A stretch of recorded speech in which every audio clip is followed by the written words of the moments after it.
आणि आता आपण लाईव्ह दृश्य पाहतो आहोत। संभाजीराजे छत्रपती यांच्या सोबत असलेल्या गाड्यांच्या काफिल्याला थांबवण्यात आलंय।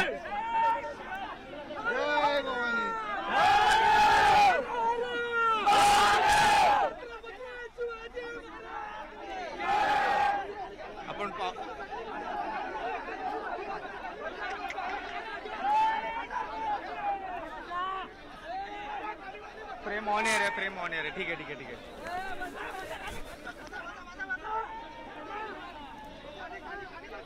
8 ते 9 वर्षांपूर्वी अरबी समुद्रात शिवछत्रपतींचा भव्य स्मारक भव्य पुतळा उभारण्याची घोषणा झाली होती। तत्कालीन पंतप्रधान नरेंद्र मोदी यांच्या हस्ते अरबी समुद्रात भूमिपूजन सुद्धा झालं होतं, त्याचं जलपूजन करण्यात आलं होतं। कृष्णा आवटी आपले प्रतिनिधी आपल्यासोबत आहेत। कृष्णा, कुठे नेमका हा गाड्यांचा ताफा अडवला आहे? किती कार्यकर्ते आहेत? संभाजीराजे छत्रपती कुठे आहेत? त्यांचं म्हणणं काय आहे? नक्कीच संभाजीराजे हे आपण पाहू शकतो पुण्याहून मुंबईकडे रवाना झाले होते। आता पाहायला गेलं तर हे संभाजीराजे हे मुंबई येथील गेट ऑफ इंडियाच्या परिसरात उपस्थित झालेले पाहायला मिळत आहे। खरं तर संभाजीराजे देखील अजूनही तरी कोणती भूमिका जी स्पष्ट केलेली नाहीये, परंतु पोलिसांनी देखील मोठ्या प्रमाणात जे शिवप्रेमी असतील शिवभक्त असतील यांना अडवण्याचा प्रयत्न केलेला आहे आणि स्वतः छत्रपती संभाजीराजे देखील आवाहन करत आहे पोलिसांना की दडपशाहीचा उपयोग न करता नीट सन्मानाने जे काय आहे ते बोलून असं देखील छत्रपती संभाजीराजे बोलताना आपल्याला पाहायला मिळत आहे। खरं तर सकाळपासून आपण ऐकूयात ते काय म्हणतात ते। पाहायला गेलं तर पुण्यात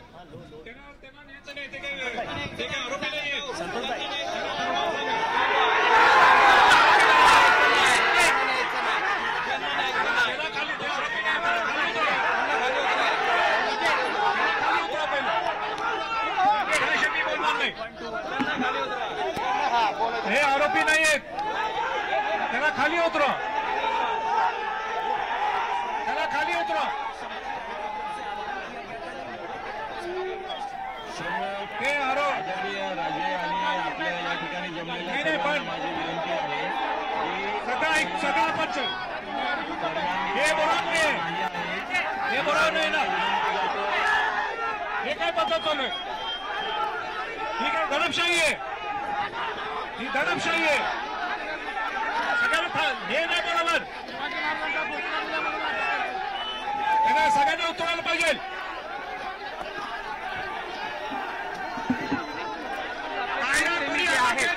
मोठ्या प्रमाणात आक्रमक झालेले आपल्याला पाहायला मिळत आहे। खरं तर त्यांचा अडवलं जात आहे पोलिसांना, जे शिवप्रेमी आहेत त्यांना।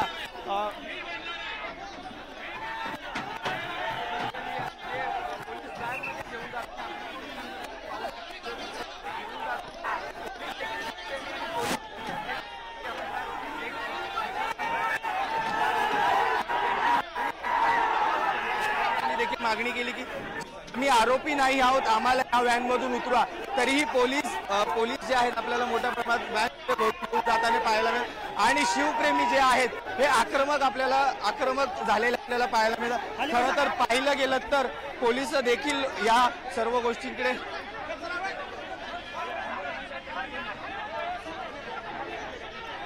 आपण पाहू शकतो, पोलीस देखील शिवप्रेमींना धक्काबुक्की करताना आपल्याला पाहायला मिळतं। आणि आपण ही लाईव्ह दृश्य पाहतो आहोत। मुंबईतली गेटवे ऑफ इंडियाच्या जवळची ही दृश्य आहेत। संभाजीराजे छत्रपती आपल्या कार्यकर्त्यांसह मुंबईत येऊन दाखल झाले आणि त्यांनी बोटीने अरबी समुद्रात जाण्याचा निर्णय घेतला। यावेळेला संभाजीराजे यांच्यासह त्यांच्या कार्यकर्त्यांच्या गाड्यांचा काफिला इथे पोहोचला। पोलिसांनी या सगळ्यांना थांबण्याची विनंती केली, मात्र हे सगळे कार्यकर्ते संभाजीराजे यांच्यासह आंदोलनावर ठाम होते। पोलिसांनी शेवटी कार्यकर्त्यांना ताब्यात घ्यायला सुरुवात केली। लोकशाही मार्गाचा अवलंब करत असताना शासनाची दडपशाही आम्ही खपून घेणार नाही।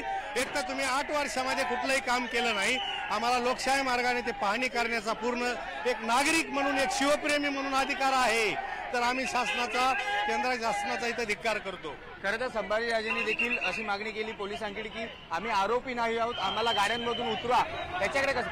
बरोबर, कारण आम्ही लोकशाही मार्गाने आंदोलन फक्त काय करतोय, भूमिपूजन जलपूजन झालंय ते पाहण्यासाठी सर्व शिवभक्त जात आहेत, तरी अशी दडपशाही आम्ही खपून घेणार नाही. अहिंसाच्या मार्गाने काय सांगाल नक्की तुम्हाला? शिवप्रेमींना महाराजांच्या पुतळ्यासाठी आम्ही चाललोय. आम्ही काय आतंकवादी नाहीयेत. आमच्यावर अन्याय केला जातोय, दडपशाही केली जाते, पकडून आम्हाला गचंड पकडून आतमध्ये टाकलं जातंय. त्याच्यामुळे या सरकारचा जाहीर निषेध, याच्यावर आंदोलन झालं नाही. ही दडपशाही कधी रोखल्या जाणार नाही. आम्ही धिक्कार करतो या सरकारचा. धिक्कार असो. आमचे साधे बोलणं सुद्धा ऐकून घेतले नाही. आम्ही संभाजीराजे म्हणून आम्हाला अटक करण्यात आलेली आहे. काही कारण नसताना शांततेत आम्ही मोर्चा घेणार होतो, पण मात्र गृहमंत्र्यांनी तातडीने निर्णय घ्यावा आणि ते जनआक्रोश अख्ख्या महाराष्ट्रात उसळेल याची दखल या महाराष्ट्राने घ्यावी. पाहू शकतो कार्यकर्त्यांना शिवप्रेमी आहेत त्यांना देखील शिवभक्त सगळीकडे या. त्यांनी गाडी थांबवली आहे, गाडी थांबवली आहे त्यांनी. सगळीकडे या, गाडी थांबवली आहे, सगळीकडे या, सगळीकडे या, सगळीकडे या. समोर या, माझ्या समोर या, माझ्या समोर या, माझ्या समोर या, माझ्या समोर या, माझ्या समोर या,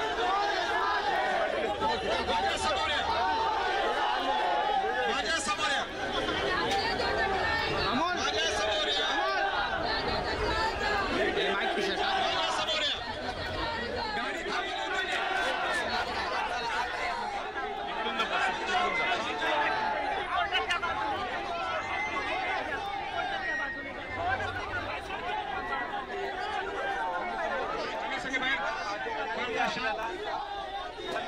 मी सांगतो आता सगळ्यांनी शांत राहायचंय, सगळ्यांनी शांत राहायचंय. आपली भूमिका सांगू, नंतर पोलिसांची भूमिका ऐकू. तुम्ही या सगळे गाडी थांबली तर गाडी कुठे. सीसीपी मुंडेजींनी मी सांगितलं त्यांनी ऐकले, म्हणून सगळ्या शिवभक्तांनी शांत राहावं. माझी भूमिका तुम्ही समजून घ्यावं. आम्ही कुठलं आंदोलन करण्यासाठी इथं आलो नाहीये, काय कोणी बोलू नये. आम्ही आंदोलन करण्यासाठी इथं आलो नाहीये. या प्रतिकात्मक आंदोलन असं तुम्ही म्हटलं तरी चालेल, पण ते आंदोलन नाहीये. खऱ्या अर्थाने छत्रपती शिवाजी महाराजांचा पुढे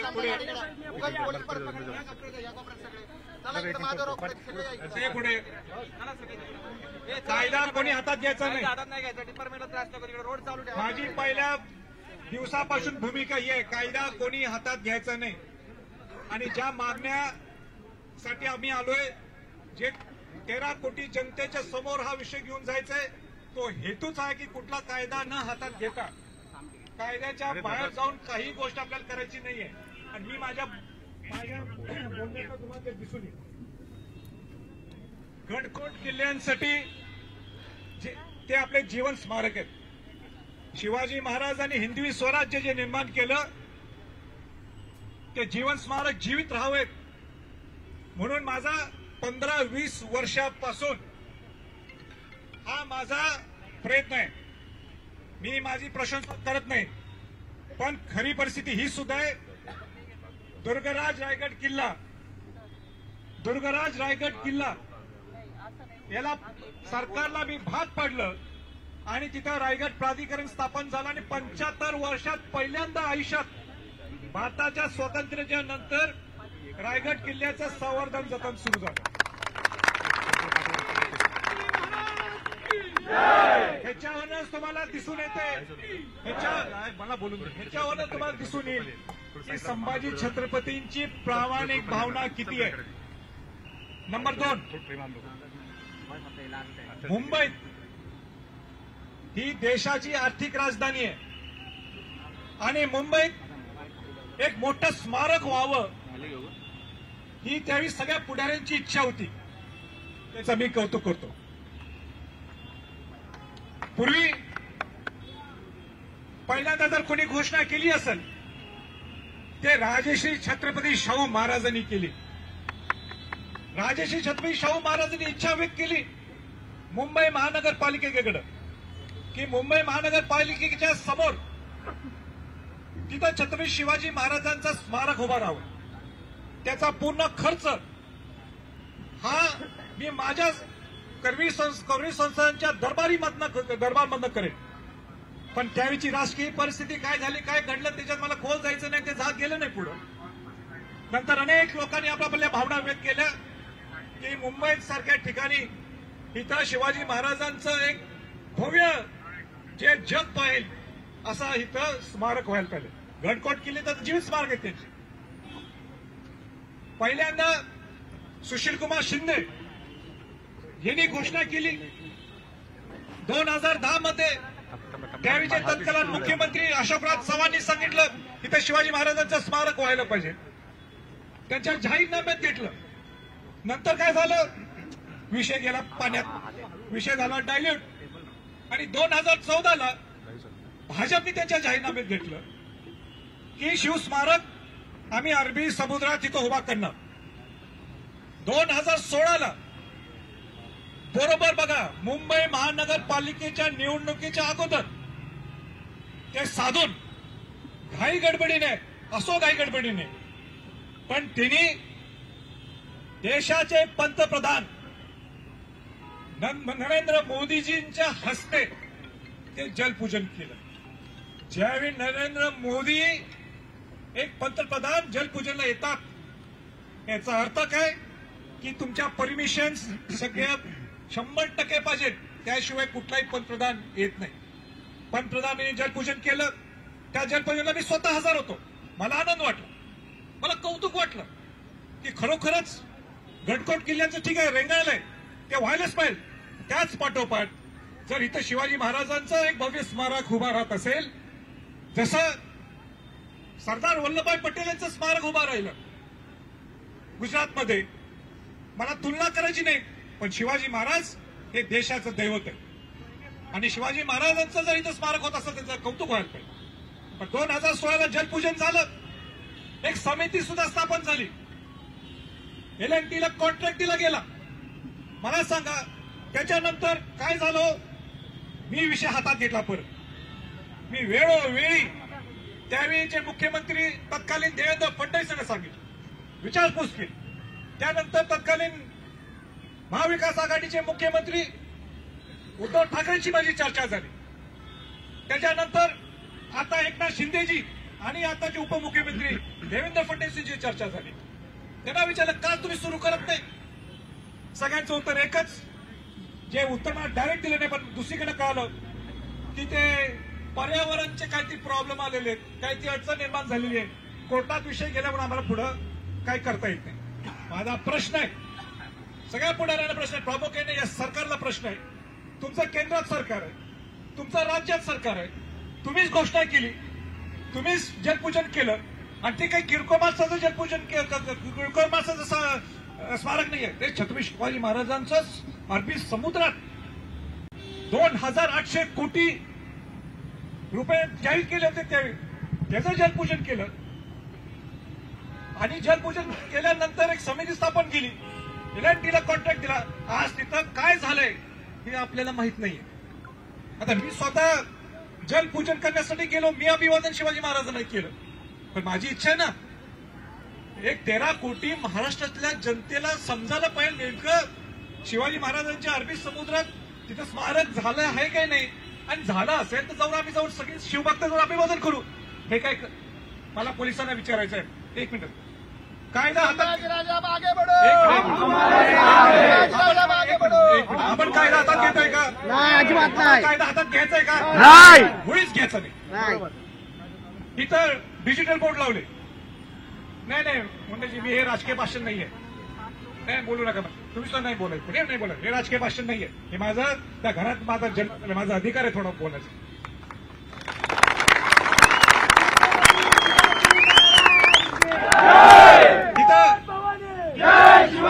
इथं डिजिटल बोर्ड लावले, सगळे फेकून काढले, फाडून काढले. बाकी सगळ्या पक्षांचे डिजिटल बोर्ड चालतात.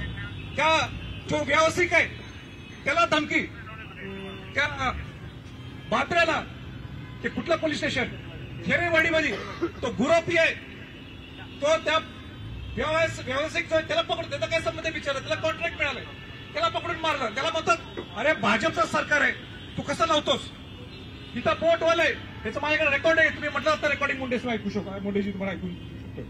तर ते इथं बोटवाल्यांचा त्याला फोन, तिथला जो कोण अध्यक्ष, अरे तू बुकिंग कसं केलंस, तू बुकिंग कसं केलंस, तुला माहिती आहे काय कोणाचं सरकार आहे, तू जर स्वराज्याच्या इथं कार्यकर्ते आत आले बोटीत तर तुझ्या परवाना रद्द. ही कसली हुकुमशाही आहे, ही कसली दडपशाही आहे, बोलत नाही मग हे टोचणार नाही मला, माझा अधिकार नाही की सगळ्यांना घेऊन जाऊन नुसतं बघून यायचंय, आपल्याला फेरफटका मारायचं, अभिवादन करून यायचंय. ह्याच्यात कुठं गुंडशाही आहे, ह्याच्यात कुठं कायदा हातात घ्यायचंय. बरं, व्होटवाल्यांना सुद्धा काय सांगितलं आम्ही, पत्रकार बंधूंना तुम्ही नोट करा की जिथं लाईन आहे, जिथं बोटी पलीकडे जाऊ शकत नाही तिथं मुळीच जायचं नाही जायचं तिथं मुळीच, कारण का कायदा आम्हाला हातात घ्यायचा नाही. आम्ही दुर्बीननी बघू, दुर्बीनमध्ये बघून आम्ही त्यांचा शिवाजी महाराजांना अभिवादन करू. आता ह्याच चुकीचं आहे. 5,000 तिकीट काढले आम्ही, 5,000 तिकीट काढले. बोटवाल्यांनी सांगितलं 5,000 लोक येणार नाहीत, तिथं 2,000-2,500 लोकच आम्ही आत घेऊ सुरक्षेच्या दृष्टिकोनातून. हे सुद्धा चुकीचं आहे का? आता पोलिसांचं म्हणणं आहे, काय म्हणणं आहे ते मी ऐकून घेतो, पण जे काय म्हणणं होईल, पण तुम्हाला सुद्धा माझ्या सूचना आहे, आपल्याला शेवटी इतर लोकांना सुद्धा कुठे त्रास होऊ नये. आपण शिवाजी महाराजांचे शिवभक्त आहोत, आम्हाला एकच दाखवायचंय, 13 कोटीतल्या महाराष्ट्राला लोकांना दाखवून द्यायचंय की नेमकं स्मारक कुठं आहे. त्या स्मारकाचं अभिवादन करण्यासाठी तर आम्हाला जायला परवानगी पाहिजे. तिथं सुद्धा आम्ही काही गुन्हेगार आहोत का? काय याच्यात मी काय गुन्हेगार केली हो, काय गुंडगिरी केली आहे, काय कायदा हातात घ्यायला लागलोय, हा माझा प्रश्न आहे सगळ्या सरकारच्या मंडळींना, हा माझा प्रश्न आहे ह्या पत्रकारांना. काय चुकीचं आहे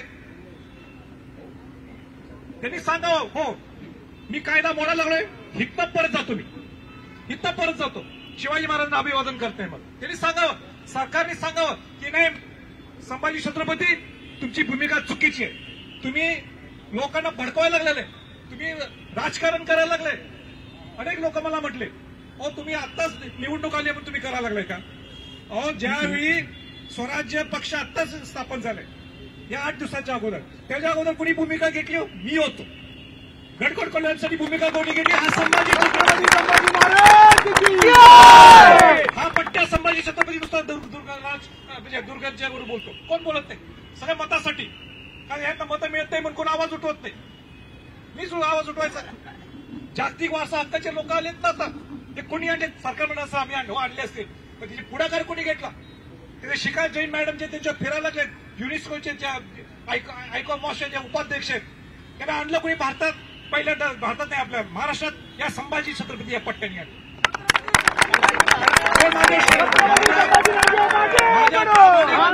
प्रामाणिकपणावर कोणी शंका करू शकणार नाही, आणि आज सुद्धा प्रामाणिकपणाने आलो. म्हणून माझी पोलिसांना विनंती, ज्यांची काही व्यूव्हर्स आहे त्यांनी आम्हाला सांगावं, आम्ही प्रामाणिकपणाने आलोय, आम्हाला एकच हेतू आहे, आंदोलन नाही, आम्हाला प्रतिबंधात्मक आंदोलन असं समजा तुम्ही, पण या ह्याच्यात आम्हाला एकच दाखवायचं आहे की 13 कोटी महाराष्ट्राच्या लोकांना जलपूजन इथं झालं, शिवाजी महाराजांच्या नावाने खोटं चालणार नाही. भरपूर झालं, आता भरपूर झालं शिवाजी महाराजांच्या नावाने राजकारण. आता तुम्ही करायचं असेल ना करून दाखवा.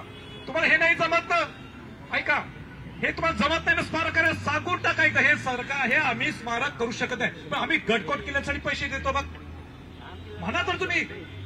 350व्या राज्याभिषेक सोहळ्याच्या निमित्ताने काय डिक्लेअर केलं ह्या सरकारने? 450 कोटी रुपये आम्ही गडकोट किल्ल्याच्या संवर्धन, जतन आणि तुमच्या इतर उत्सवासाठी देतो. किती पैसे दिलेत त्यांनी मला उत्तर द्या, प्रश्नचिन्ह आहे, उत्तर द्यावं त्यांनी किती रुपये खर्च केले. दुसरा माझा प्रश्न आहे, तुम्ही काय डिक्लेअर केलं की महाराष्ट्रातले जे जिल्हे आहेत, जे डीपीसीचं बजेट असेल त्या जिल्ह्यातल्या लोकांनी, त्या तिथल्या पालकमंत्र्यांनी आणि जिल्हाधिकाऱ्यांनी 3% हे गडकोट किल्ल्यांसाठी आणि तिथल्या स्मारकासाठी दिले जाते. किती पैसे दिले तर गडकोट किल्ल्यांसाठी? म्हणजे सगळ्या गोष्टीत आम्ही प्रयत्न करायचा, प्रामाणिक प्रयत्न करायचा. आणि इथं पोलीस मला म्हणतात कायदा हातात घेऊ. मी का आलो नाही, मी का भाषण मगाशी केलं नाही? आमचे हे जे मावळे हे हात घालायचं, मी काय गुंडगिरी केली काय? हिने काय दडपशाही केली? हिने काय हुकुमशाही केली? हुकुमशाही तर तुम्ही केली आहे. मला सांगा पोलिसांनी, माझ्याकडे रेकॉर्ड मी इथं दाखवलं कसं बोलले त्या माणसाची. तो काय म्हटलं माहिती आहे? बोटचा प्रमुख तो म्हणतोय माझी लहान 2 मुलं आहेत, हार्ट सर्जरी झाली माझी, मला काय काय करू नका, तुमचं तुम्ही बघून घ्या. तो खेरवाडीचा तो व्यावसायिक डिजिटल लावतो, त्याला काय संबंध आहे, त्याला कॉन्ट्रॅक्ट मिळाला, 4 पैसे त्याला मिळाले, मग त्याने डिजिटल बोर्ड लावले, त्याला मारलं, धमकवलं, शिवाजी महाराजांचे फोटो काढून टाकले सगळे. हे नाही बरोबर. आम्ही प्रामाणिक वागतो तर तुम्हीच प्रामाणिक वागा. सारखा खाकी घातल्या, आम्ही रिस्पेक्ट करतो या खाकीला. मी पहिला माणूस होता खाकीला रिस्पेक्ट करतो. नाही थांबा, मध्ये बोलू माझी तुम्हाला तुमची काय भूमिका आहे ती सांगा. मी गाडीत बसतो, ते 2-3 आमचे आहेत ते तुमच्याशी बोलते आणि सगळ्यांना ऐकायचं काय ठरवत ते व्यवस्थित करू. आणि सावलीत थांबा सगळे, सावलीत थांबा.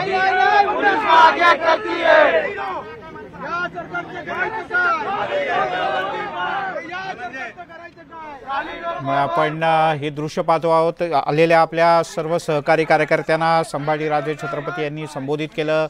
कायद्याच्या चौकटीत राहून जे करायचं आहे ते करायचं असंही त्यांनी आवर्जून सांगितलं. आम्ही आंदोलन करायला आलेलो नाही, आम्ही फक्त